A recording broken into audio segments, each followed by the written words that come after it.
Next bill before us is House Bill 550 with Delegate Anderson. Please, you have the floor. All right, thank you, Madam Chair and subcommittee members. I am here today to introduce House Bill 550, which is a bill to rectify previous legislation that cut James City and York County out of the ability to self-govern when it comes to local admissions within their jurisdiction. They are the only two localities in the entirety of the Commonwealth that are unable to receive recurring revenue from our robust tourism. This is a permissive bill that simply allows the local boards to dictate how they govern, and I believe correcting this language will make sure every locality is working within the same framework. In addition, this bill will offset the need to increase local property tax and lessen the financial burden on our residents while still funding critical infrastructure, public schools, and our community needs. I hope it is the will of the subcommittee to vote yes on this bill, and I am happy to answer any questions. All right, thank you for the delegate for bringing this forward. Certainly, we support tourism. I just wanted to lift up before we open up for the rest of the committee. Does this authorize new admissions tasks, and will that be a direct cost for families and visitors? If the delegate can confirm that. Yes.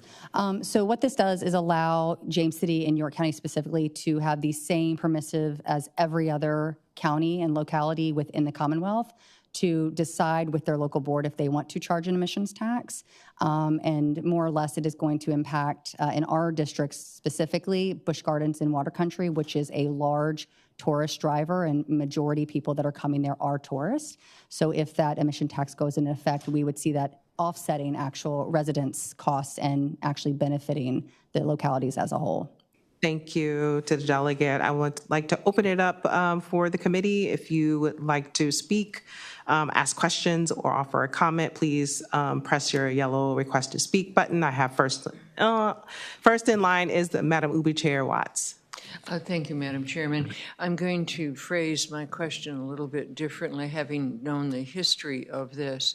So in 2018, James City County and York both were as well as City of Williamsburg enacted a 1% sales tax. Is that correct? There is a sales tax, which you're talking about. It's the tourism tax. To be clear, though, there's great stipulations on that 1%. A third of that tax must go back to tourism and only tourism. So that really limits where those funds can go when it comes to CIP or general funds.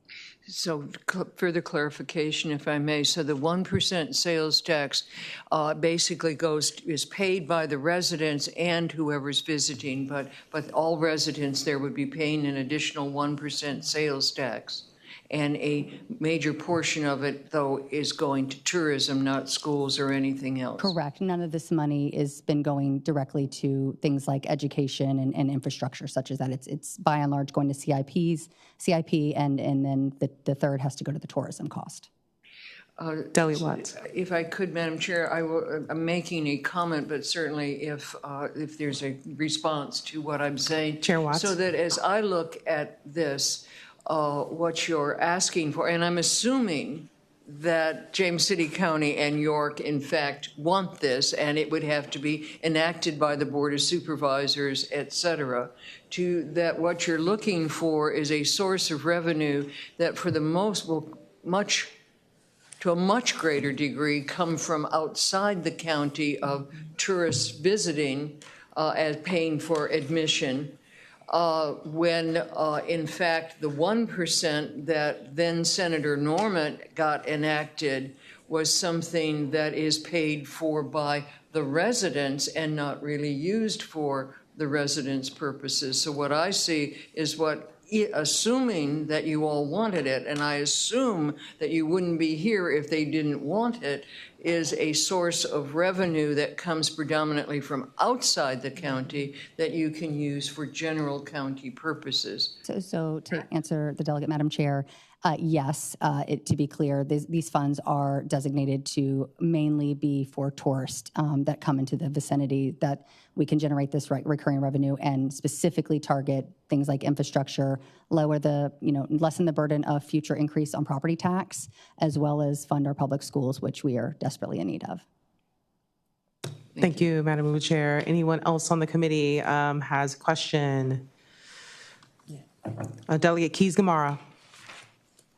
I'm sorry, Madam Chair. I may have missed what was said in this answer. I just want to make sure I get clarification. The previous tax from 2018, where exactly is that money going, that 1%? Yeah, so the 1% that also, by and large, was considered a tourist tax, and it does impact our tourists as well. But obviously, with it being on certain things, it impacts local residents also. So with that 1%, a third of it has to go into tourist-directed funding. So it has to be like marketing. It has to be basically put back into driving tourism into the area, and that's how it has to be spent. The remainder has to go into CIP. So technically, that is not really being put forth towards things like education specifically, public education, which is something we're really looking to fund with this type of tax. Do you have a follow-up, Kizumara? No, thank you.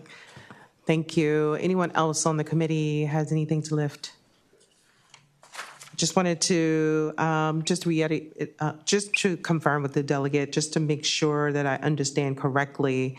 And I understand that many localities are looking for sources of revenue and desperately trying to fund those key things within their locality.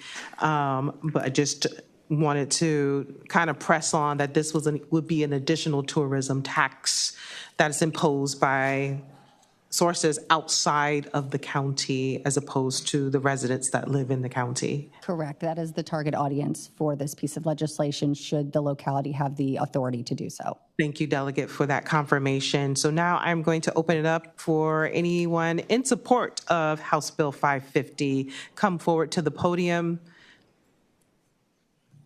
You have the floor. Madam Chair, Elizabeth Parker with Troutman Strategies representing James City County. This legislation we worked on with the delegate on this legislation, and it is a priority of James City County. And we have members of our Board of Supervisors on the line to answer any additional questions you all may have. Thank you. Thank you.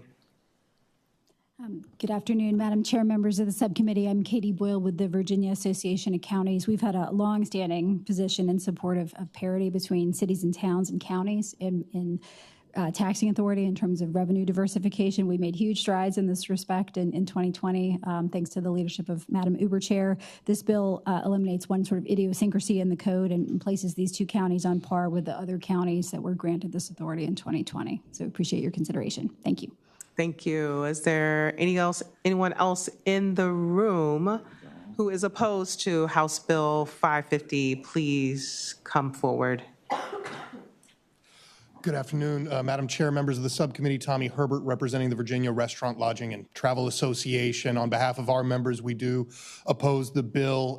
It will put an immediate 10% increase, obviously, onto once it is passed, onto the attractions in the area. And I think at these, in these uncertain economic times, an arbitrary 10% increase in the ticket price is going to have a deleterious effect on tourism in the area. We would perhaps suggest, beyond our opposition, that some portion of this revenue be dedicated to tourism development to help offset that effect. But unfortunately, we have to oppose the bill at this time. Thank you. Thank you. I will turn to some virtual testimony. There are a number of folks online who are for House Bill 550, I believe. First, we have Ms. Ruth Larson. Thank you very much, Madam Chair. Ruth Larson, Vice Chair, James City County Board of Supervisors, and immediate past president of Virginia Association of Counties. Thank you so much for this opportunity. Yes, we are just asking that we have an opportunity. We have not said it's going to be 10%. That is, a percentage has not been discussed yet. We just want to be equitable. Our tourism partners in the city of Williamsburg are able to have this. We are not, and neither are our partners in York County. And just as an FYI, I did recently go on to Tampa Bay Busch Gardens and put in buying a ticket, and there it's an additional $18.52 in taxes and fees. So we are one of, I think, the only Busch Gardens in the country, I believe that's correct, but at least I know Tampa does, that is not allowed to do those types of taxes. Thank you. Thank you so much. Now we have Mr. John McGlinnan. Yes, Madam Chairman. Go ahead. Yeah, this is John McGlennon. I'm the chair of the James City County Board of Supervisors, and I'm speaking in favor of giving James City County and York County this authority. We are, in fact, the only communities in the state that are prevented from this opportunity, and the equity that we're asking for is something that I think would be well deserved for a community that is called on to provide a lot of time, energy, effort, and even more beyond the tax that was approved in the last decade. We do provide a lot of services for our tourism visitors, and really do try to make sure that they have a wonderful time and enjoy their opportunities in the community. But at the same time, they do impose some costs on us that we would like to be able to address if we find that there is an opportunity to do so. Thank you. Again, this is really a matter of equity. Thank you so much, Mr. McGlennan. Is there anyone else online for testimony? Is there anyone online who is opposed to House Bill 550? So there is no one else on virtual testimony. I will bring it back to the committee. Please press your request to speak button if you would like to raise up an issue. Delegate Garrett. Thank you, Madam Chair. I'm grateful to the members of the Board of Supervisors, but as soon as I heard that they were the only Busch Gardens in the country that didn't have this ability to tax, I had to Google how many Busch Gardens are there, and there are 2. So that's an artful argument, but I don't think we should model our tax code after Tampa, Florida, just because they're Tampa, Florida. Thank you, Madam Chair. Thank you, Delegate Garrett. Delegate Carroll. Thank you so much, Madam Chair. I just wanted to do for clarification. I know that we talk a lot about Busch Gardens. The delegate referenced Busch Gardens of Tampa, but I know that Busch Gardens has other amusement parks throughout the country, whether that be Sesame Street and some other various things. So just wanted to make sure that though the supervisor prior to us, and correct me if I'm wrong, Delegate Anderson, but we don't want to get caught in the semantics of it. I thought it was and correct me if I'm wrong, Delegate Anderson, the equity of the 2 localities that we want to focus on today. Correct, yes. We're just making sure that, again, everyone is functioning from the same framework when we're talking about how they are governing their selves localities. All right, thank you, Delegate Bennett Parker. Thank you, Madam Chair. I was actually, I think, about to make the same point. Just in terms of equity, we're not talking about 2 Busch Gardens. We're talking about all of the other localities in Virginia that have this authority and these 2 that do not. I probably should have fact-checked this first, but I'm pretty sure that my locality, our admissions fee is 50 cents. So thank you, Madam Chair. Thank you to members of the committee. I just wanted to make sure, during this time of this year, we have to factor in a whole lot of things, particularly when it comes to affordability. And so, of course, we want to support our localities who are looking for other sources of revenue as well.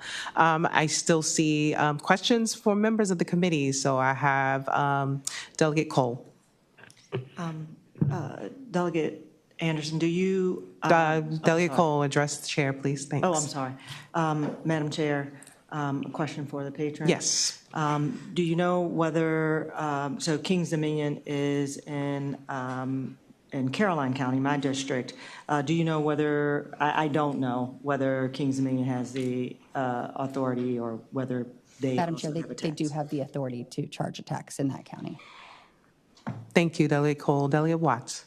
Thank you, Madam Chair. I was going to enter in on the previous 2 questions. Again, in 2020, I was the patron along with Senator Hanger from the far southwest to finally bring equity between cities and counties.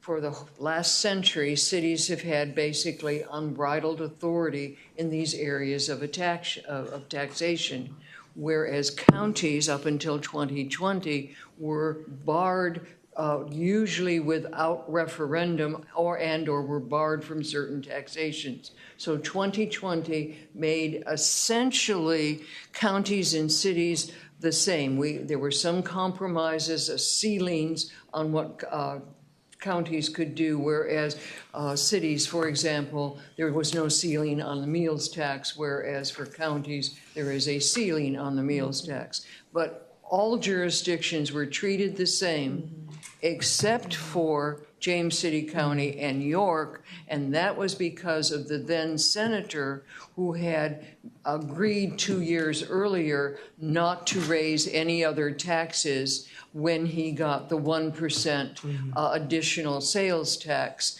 passed through the General Assembly. So that's the history. So as far as City of Alexandria, Delegate Bennett Parker, you've had it for a century.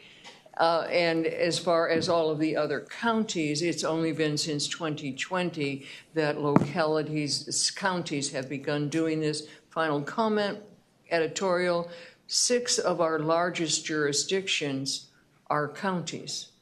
So that this is reflecting then the broader urban taxation policy that has tended to be only limited to cities. So obviously it includes all the other entertainment venues as well. Should the local government decide to raise the tax, it's permissive, not directive. Thank you for adding that that history that is very pertinent for us. Delegate Watts, I do have one last comment from Delegate Garrett. Thank you.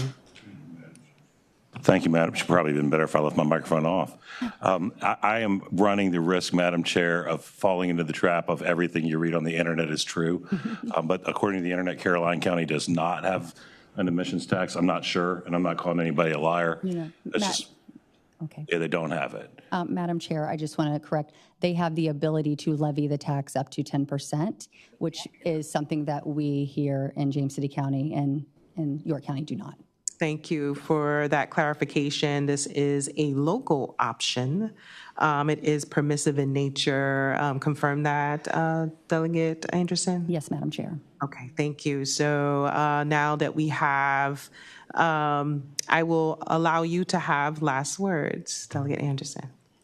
No, I thank you for all of the questions and the robust conversation around this. And I hope it is the will of the committee that they vote yes on this bill. Thank you. All right, so committee operates on motion. I move to report. Second. It has been moved and properly second to report. Clerk, open the roll.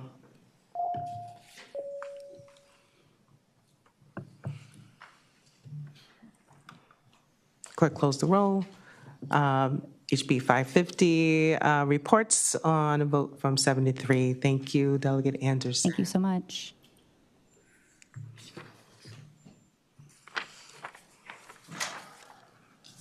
All right, so now we have before us, let's see. We have House Bill 68 by Delegate McNamara.